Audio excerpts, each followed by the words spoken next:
If you do go on to enjoy today's video, please remember to hit that like button. It really does help me out a lot. And of course, subscribe for more FIFA 22 content, Road to Glory, play reviews, you name it, we've got it. If you do need any coins, head over to u7buystore.com. Use the code TVM at checkout for a discount.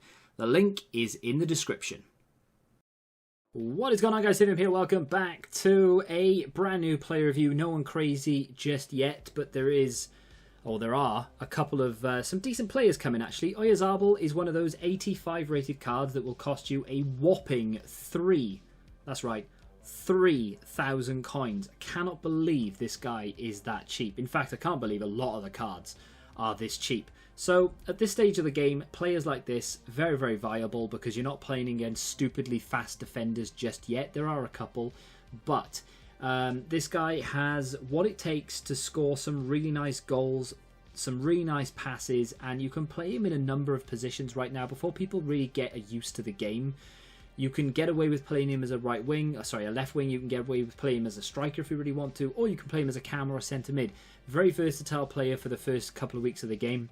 As you can see, on the left-hand side of midfield, two players up front where I would argue are better in front of goal than him. You've got Gnabry on the opposite side, and as well as Marco Reus, who is very capable of scoring goals as well. So he played as a winger in a 4-3-3. He was then moved into the middle for a fair bit as well. But the one thing that I did really like about him actually was his crisp passing. Not the best passer in the game. 83 short passing does mean he's going to come up, or rather come unstuck every now and again. But I did really like how, not responsive because that's an issue, but how accurate, I guess, his passes were. The other thing is arriving late into the penalty area from that 4-3-3 from the left side can be deadly in this game. Very, very good at making those runs and getting into the area right at the end. And his finishing from that position is very good. Goalkeepers are pretty damn good this year with regards to saving standard shots.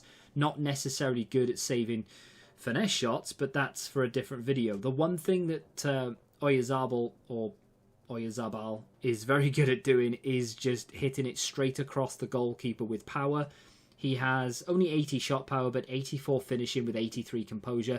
At this stage of the game, where the majority of goalkeepers you play against aren't your 89, 90 rated goalkeepers, they are average keepers, he is very capable of scoring some nice goals.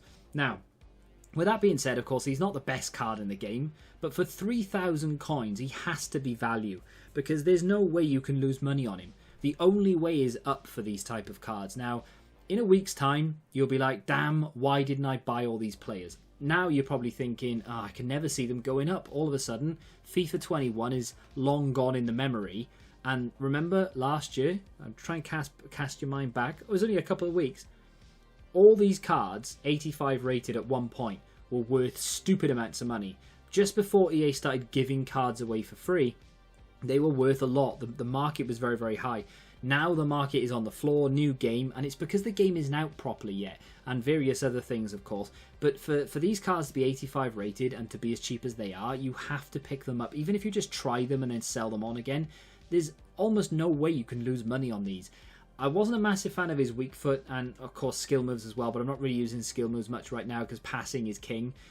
Build-up play is definitely the way forward for right now until they patch it and we go back to FIFA 21 or whatever. But reactions, definitely going to mark it down as an issue, even though it's 81. But I think the reaction on every single player that I've used so far has actually been quite delayed. And I think it's down to how the game is rather than individuals. So even though I'm sat here and I'm saying his reaction time isn't particularly good, no one's is. So take that with a pinch of salt. But stick a hunter on him, improve his pace a little bit. You could do it with a catalyst as well, or a hawk, because that strength is definitely going to need to be boosted slightly. But he is a very good player for 3,000 coins for this stage of the game. Don't sleep on these players. Just because they don't have crazy good pace doesn't mean you can't use them. Especially if you play this guy actually as a right wing. Bring him in on that left foot, because he is left-footed, and just let fire with those finesse shots. Honestly, just try it. Let me know what you think. If you have enjoyed this play review, do me a favor and hit that like button, subscribe to the channel, and until the next time, goodbye.